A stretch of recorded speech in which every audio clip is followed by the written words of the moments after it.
Hello gobs, welcome back to another video. It's been a while since I actually sat down and record.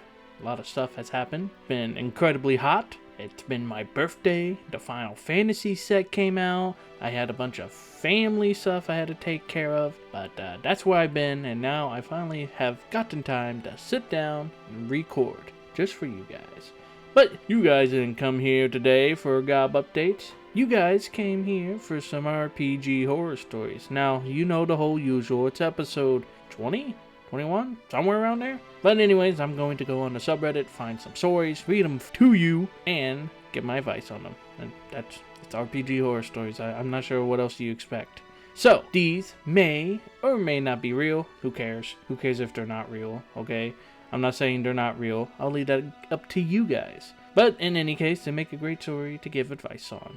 Check my social media in the description, and I got a new mic. Tell me how it sounds. You'll probably hear the computer. It's being super loud today. I don't know why, but if you hear any background, well, it's just cave ambience. Let's leave it up to that. But without further ado, let's get into RPG horror stories.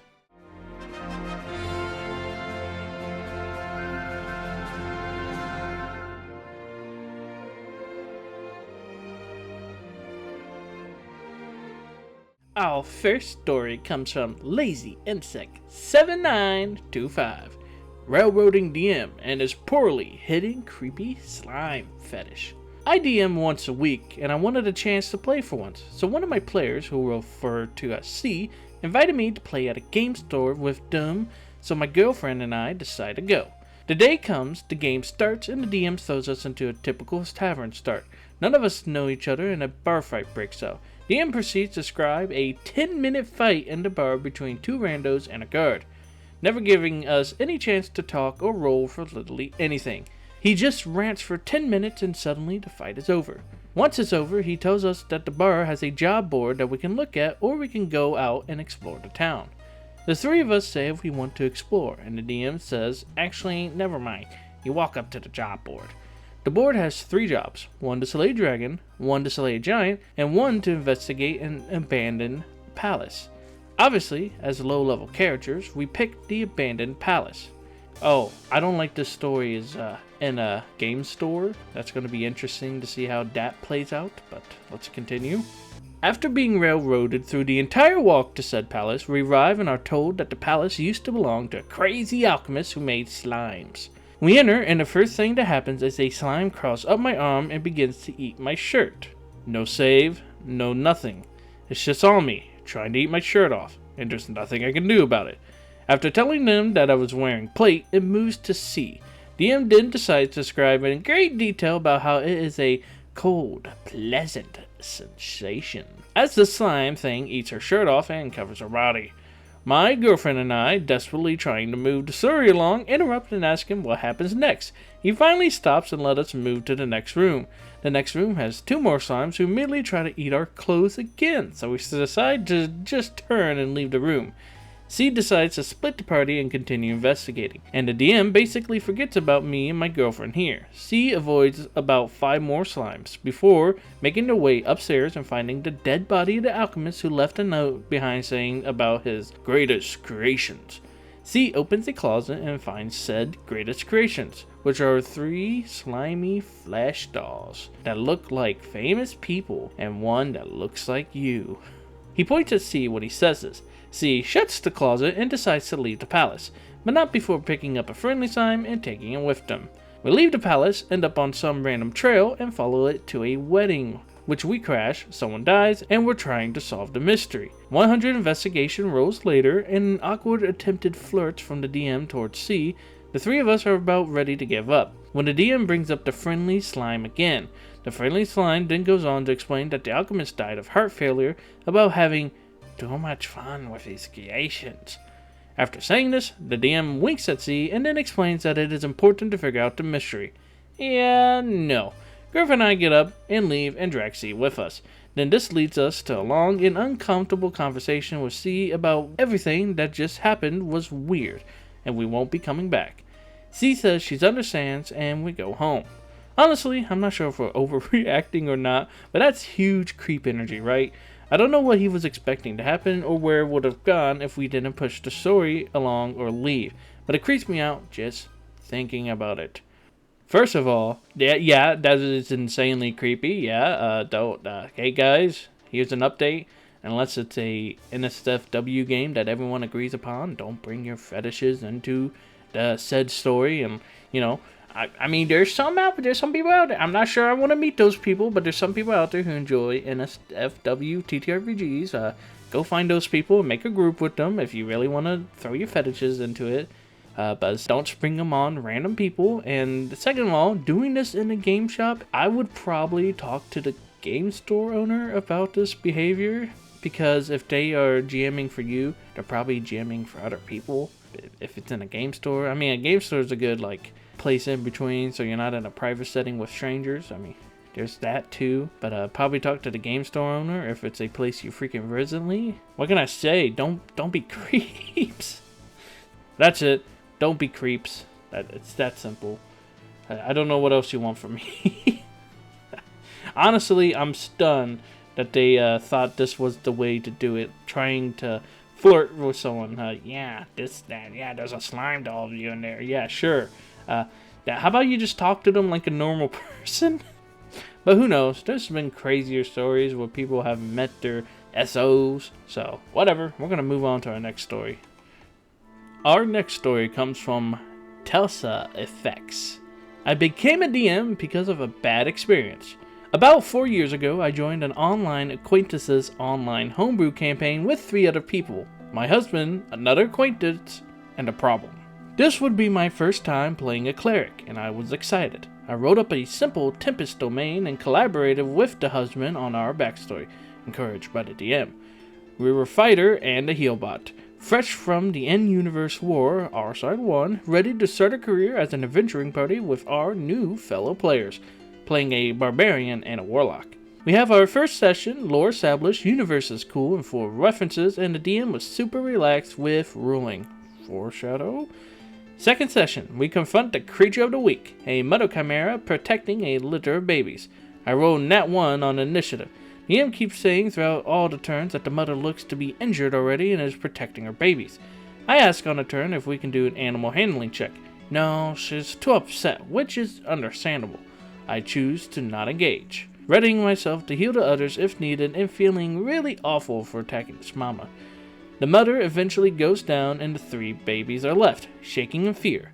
It's my turn and the warlock, problem, jumps in to say they Eldritch Blast the babies. The DM allows it, 1 dies. I say she throws herself in front of the remaining 2 and prepares to take the next blast. The warlock ended up being discouraged by the other players and the DM allowed an animal handling on the babies. Even the warlock rolled. We adopted them, session ends. Session 3 finds us waking up in camp after long resting. The warlock has left a note saying they quit the party, but not before murdering the 2 baby chimera we had collectively tamed. And the problem, trying to introduce a new ranger character who walks into the camp unannounced with the corpses, saying in the most condescending tone, "Are these yours? Who would have kept these as pets?" I think I made a noise in shock, and the DM responded by chuckling. I left the call 15 minutes in. The husband and other players were still yelling at the problematic player, whose only response, "That's what my character would do."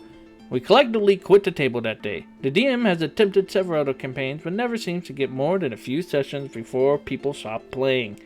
Meanwhile, I quit the server within days of that ending. Upset with the available games, wanting to tell my own stories, and deeply desiring a universe where players can adopt all the monsters, I went on our own community Discord space to start my own table. My Saturday group is 3 years in and very content with their meander of NPCs and creatures they adopted. TLDR, rolled to adopt a cute baby monster. Problem player unalived them with the DM's permission, quit the place, and started my own game. And wow, I did not expect this story to take this kind of a route. I'm glad that OP broke off and made their own game. That's sometimes the best option. Just run your own game, and you get to decide what kind of people get to join your table. instead of you having to join a table and hoping that the DM and the other players are good. Or you could play with a group of friends, that always works too. But that's not always available. The party decides to tame the babies together, and then one player decides to kill them all. I mean, I think it's going to split into two ways with this happening. Either everyone comes together and agrees to take care of the babies despite one person not. They should vocally voice their opinion and explain why they shouldn't. While the other side is it adds more to the story. I'm not saying you should just outright just start killing everything. But I mean, there are consequences for the actions. There are group dynamics that can come upon because of decisions that one person makes. Now, should the DM have allowed this? Like I said, it's between those two groups. I'm sure there's another third group, but either everyone agrees upon it and nothing happens, or someone disagrees and acts upon it. I mean, if the group wants it, and I don't know, it's hard to say. There are many ways that people have played. It's okay for the OP not to enjoy this and break away, while it's okay for a player to make those kinds of decisions if the group agrees upon it, okay? At the end of the day, you gotta make sure everyone's cool with it. But anyways, make sure when you do your decision, and don't try to use, well, that's what my player would do. Yeah, it's also your decision on what your character will do in the game. Okay, I didn't expect the story to turn out like this, but like I was saying, make sure your group's okay with it. I mean, ask them like, hey, I don't think my character wants to raise some monsters. Would it be okay if it takes them out? And then you guys can kind of go back and like explain why they want to take them out, explain why they want to keep them, talk it out. That's what I say, but talk it out in character. But, like I said, good on the OP, they're not enjoying it. They can break away and go do their own thing. Or the other people can also do their own thing. So I'm glad the OP has DM'd, found a good group to DM for 3 years. That's a long time. So I'm glad that happened to them, and let's just move on to our final story. Well, this one's a bit different than usual, but this next story comes from the real Likela. I think that's how you say it. Likela.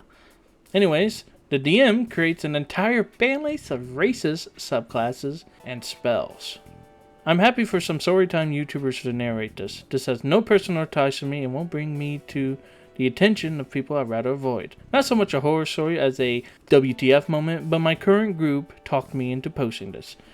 So this happened almost a year ago. I was scrolling Roll20 for a D&D campaign to join that was happening at a reasonable time and not the butt crack of dawn or the dead of night. Yay, time zones. I came across a campaign by a user whose name I will not mention because I don't want them getting picked on, with a pretty cool plot hook.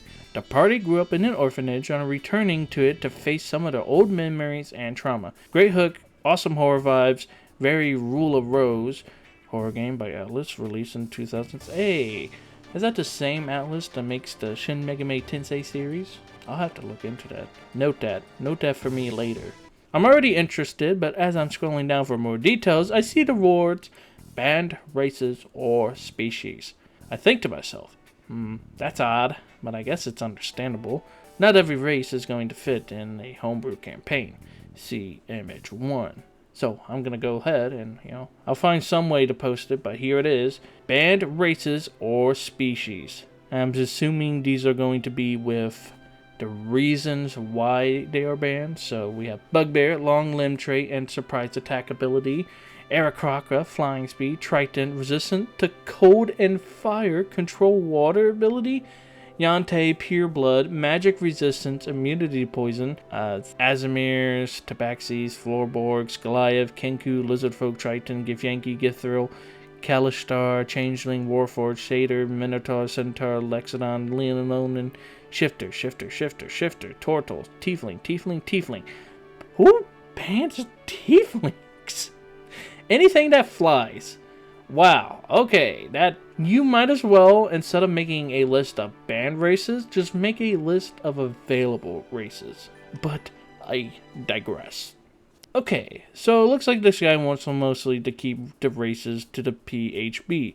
Some weird choices though, like saying a Kenku is somehow bad because of their mimicry when that's literally how they communicate with each other is a choice. Also, I checked, Leonins don't get AC boost from their main, Their claws do give a boost to their strength mod though. It doesn't end there though. I shrugged, giving this guide the benefit of the doubt and scroll down more, only to find a list titled Banned Classes. See image 2. Now we're going to go look at image 2. Banned Classes. Twilight Domain Cleric provides powerful defensive and healing abilities.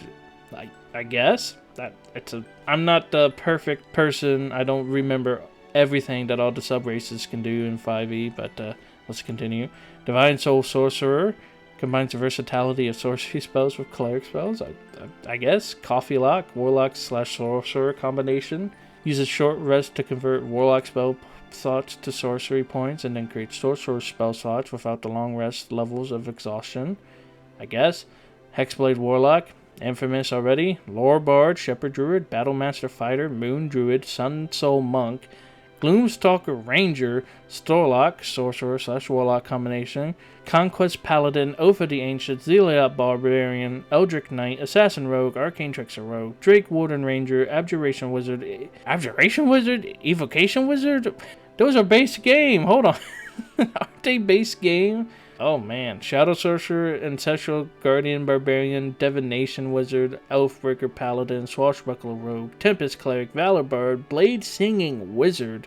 Oh no, our low health wizard's going into combat. Oh no. Celestial Warlock and Necromancer Wizard. Wow.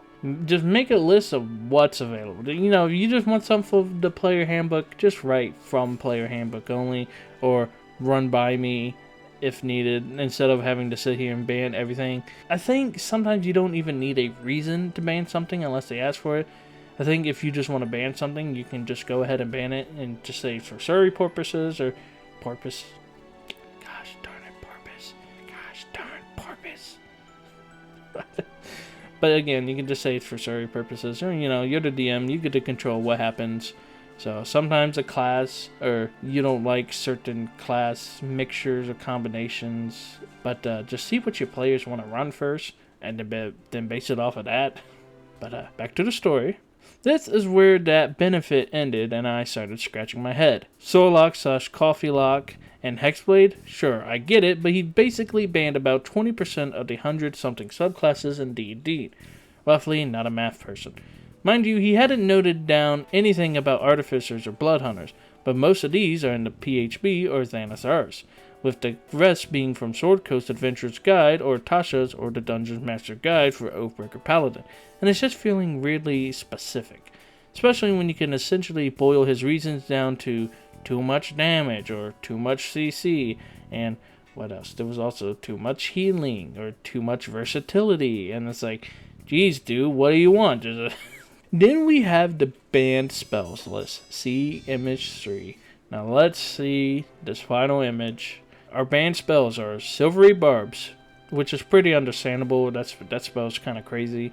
Wish, True Polymorph, Simulacrum, Power Word Kill, Meteor Swarm, Feeble Mind, Time Stop, Smash Suggestion, Force Cage, Imprisonment, Dominate Monster, Invulnerability, Shape Change, Mordekainen's Magnificent Mansion, Teleport, Clone, Etherealness, Plane Shift, Foresight, Gate, Delayed Blast, Fireball, when combined with certain strategies, I guess, Sunburst, Disintegrate, Magic Jar, Power Word Stun, Odo's Irresistible Dance, Prismatic Spray, Anti-Magic Field, Regenerate, can be very potent in the right circumstances. Aren't these all like level 5 plus spells? You kind of don't need this. I can understand Silvery Barbs, Wish, and Plane Shift, because sometimes you're not going to be able to shift to other planes, or you don't expect to travel to other planes in your campaign, or sometimes that's just not available. So those 3 make sense. Everything else, why? Like, I get Simulacrum and Clone and all that can be overpowered. Look, I get it. Sometimes the spells are crazy. Again, I don't play very high level, so these sounds like a lot like, not level 5, but at least level 6 plus spells. I don't know the 6 plus spells off my head. So besides the infamous ones, like Power Word Kill and Wish and all of that, I don't know those off the top of my head. But again, you don't always need like deep story reasons. Sometimes you just don't like how a spell works. Should you gut a lot of these spells? Probably not. But I can also see why you would want to ban them. But let's see if the OP has anything to say about this one. I showed this to my current DM, and even he was scratching his head. In his experiences, most of these spells aren't the typical ones a player takes anyways, save for about a handful. Silvery Barbs and Mordecai's Magnificent Mansion. Given its setting, that's understandable. But to my immediate recollection, most of these are 6th level spells, and if you're accessing super powerful spells like those, then you're around level 11 in Bard, Sorcerer, or Wizard, and are probably expecting to fight the Abrahamic God at the climax of the campaign. Some of these spells are more like random BS the DM can pull for the sake of creating tension during a scene. Needless to say, I didn't end up throwing my name in the hat for this campaign, and I haven't seen the dude on Roll20 since. My current group encouraged me to post the screenshots here for others to enjoy, but I'm mostly putting this here for the sake of the discussion, which I hope is allowed. I don't know, it was just weird to see, and everyone I've spoken about it with agrees that this is strange. What do you guys think? So, we went over the images. I'll put them all here again. I understand banning stuff because I've also banned stuff. Like in my Pathfinder campaign, I said everything is available. And then I'm like, wait, not every race or species is going to have a place in my campaign. So it's okay to go through and ban them just for story reasons. I don't think you should ban stuff for mechanical reasons. Like, banning an automaton is different when you're banning it because we don't have, what would it be called? We don't, mechanical whatever. We don't, it's not a mechanical world. We don't have automatons in our world, but you can still do automatons with other materials.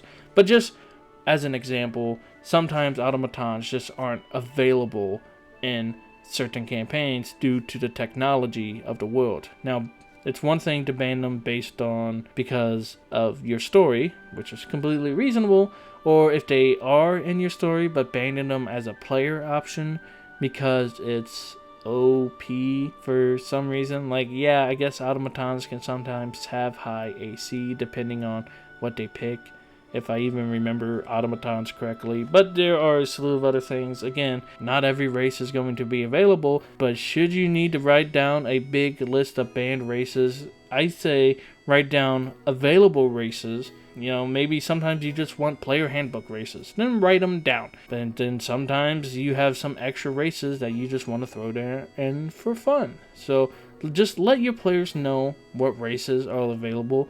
If they want to play something else, check out what they want to play and see if it works in your story. It's because I've done that for my players. I've had a set list of races that they could pick from, and then sometimes they wanted to play something else, so I just went in and wrote a bit of lore for that race and made it so they could play in my campaign. So it's not the most end of the world thing to not allow a race. It's also not an end of the world thing to allow a player to just play a race. You know, they're unique. They can be the one last survivor of said race. I mean, there's tons of things you can do about it. Maybe they're an experimental automaton. Maybe they're a automaton from the past or from the future. I don't know. There's all sorts of stuff you can do with it. So I wouldn't go and ban everything outright. That's on the races. Then we have the class stuff. Sure, some of the classes, like multi-classing, can be a big problem. That's how you get the broken builds. And sometimes the class is just good, but it shouldn't really matter. Like, I get if a class is tearing through your campaign, but if a class is tearing through your campaign and is making it unfun for the others, then I would say something about it. But if it's just like they do a bit more damage, but everyone still gets to play and all that, then it doesn't really matter. And then lastly, for the spells, again, it's okay to ban certain spells, but like they said, I was right. A lot of them are 6th level spells, and sometimes they don't even get taken. But again, since if you're a wizard or a, let's see, can bards add spells to their repertoire? But I know wizards can, and then clerics and druids and paladins can swap out their spells for whatever's from those lists. But regardless, they don't always get taken, and I can see banning some of them. Like, sometimes Wish just doesn't fit in your campaign, or you can limit to what Wish does. And then like Clone, Simulacrum, blah blah blah. You know the bad spells if you go and look up the spells, but some of those spells are just dumb to ban. Like I said, plane shift, perfectly fine ban if you don't want your campaign going to another plane or the outer planes or whatever. Maybe planes just don't exist in your universe, then banning plane shift, not that big of a deal. And then I think Silvery Barbs is just a bit OP in my opinion. You'll see it on screen, but this is what Silvery Bark says. I think it does. It's too good, but I don't know. I haven't actually played with it, nor do I want to play with it. It just looks kind of looks awful. But what do you guys think? What do you guys think about the stories I've read for you today? Are they real? Do you have your own advice? What was your favorite one? All those other questions? Could you guys tell it's been a while since I've recorded anything? It's been like at least like 2 weeks now, 3 weeks now. It's been a while. So tell me how my mic sounds. I've been messing around with it. I've been trying to go into the sound settings and change the sensitivity and all that. But tell me if I need to change it, if it's too quiet, or if it's too loud, or if it's too easily peaked. All that. Thank you for watching the video. Thank you for the OPs posting the stories. I enjoy reading these stories. But if you want your story to be read, you can leave them in the comments. You can send me an email directly. You can post it to the subreddit. I have all my social media in the description, needless to say. And I think that's it. So if you guys have any RPG systems you want me to check out and other stuff like that, just reach out to me. I don't have anything else to say. I'm going to get out of here. It's starting to get hot. I had to turn off everything in the cave for this. So I hope you gobs have a lop of a day. And may your adventures be free from awful people.